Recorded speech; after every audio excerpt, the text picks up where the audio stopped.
Dr. Schaffner, it is great to have you here with us. We have seen Michigan report over 5,000 infections tied to this parasite. We're worried here in New York. How dangerous is it? Well, ladies, it's good to be with you.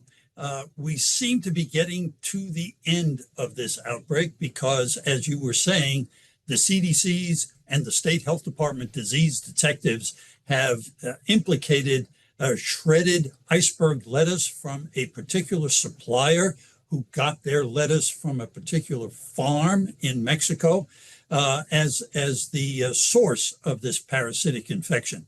So I hope it's coming to an end pretty soon. Okay, but just because they've identified one source, does that mean that raspberries, for example, are in the clear, or is there a chance that this had spread from food to food?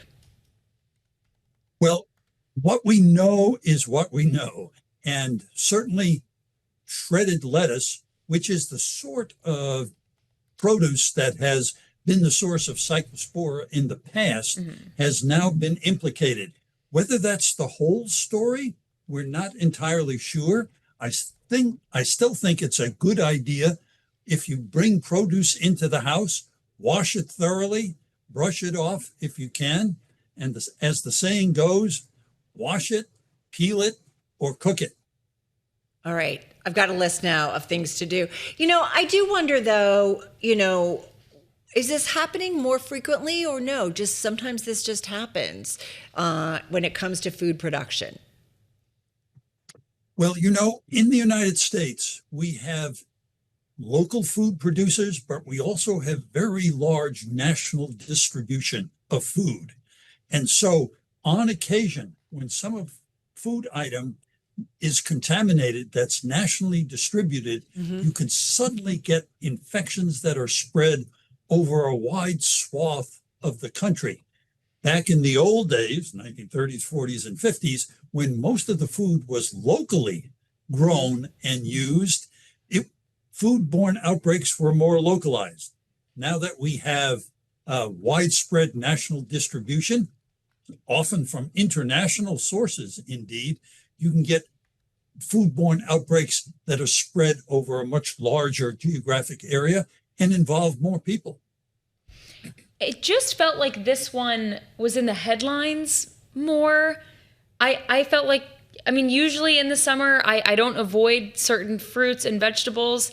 This felt scarier than other times when you hear about a parasite. It almost felt closer to home. Was the fear justified? Did the numbers actually justify, people completely cutting salad out of their diet for 2 weeks? Well, I think certainly in the affected states, the major affected states, there were many cases. This was a large outbreak. Each year, late spring, early summer, we have some Cyclospora cases that occur. But this is prodigious. This is a very large outbreak. And people being cautious about what they eat, avoiding things. We had an early clue that it might be salad. People began avoiding eating lettuce and things like that. That's a prudent thing to do, particularly if you're older, you're frail, you have an underlying illness, you're pregnant, you're immune compromised. Smart. Be careful. Right. And don't make jokes about wanting to get this and to lose weight. I've heard so many people say that. I'm like, you really don't want this kind of stuff. Hey, while we have you, just got about a minute and a half or so left here, Dr. Schaffner, I want to ask you about, in New York City, we've also been dealing with Legionnaires bacteria. It was identified in about dozens of buildings, I should say. And I think what's interesting is at least 46 people have been infected, 22 hospitalized, but it comes after 7 people died from it in central Harlem, where more than 100 were infected just about a year ago. So what do we need to understand about this? Legionella is a bacteria.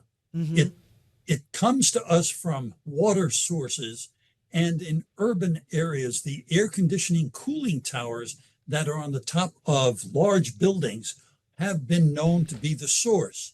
Now, there are regulations in New York that require every building owner to maintain those air conditioning cooling towers in an appropriate fashion. but maybe that got a little bit lax. And so these air conditioning cooling towers create kind of a spray that can drip down onto the street. It's almost like a mist, and that can contain the bacteria. You inhale it, and as a consequence, you get pneumonia. And it can be tricky to diagnose and treat. So that's why some people unfortunately passed away before they could be appropriately treated. But the health department has been very vigorous in getting to the source of this. And I think this outbreak is now at an end.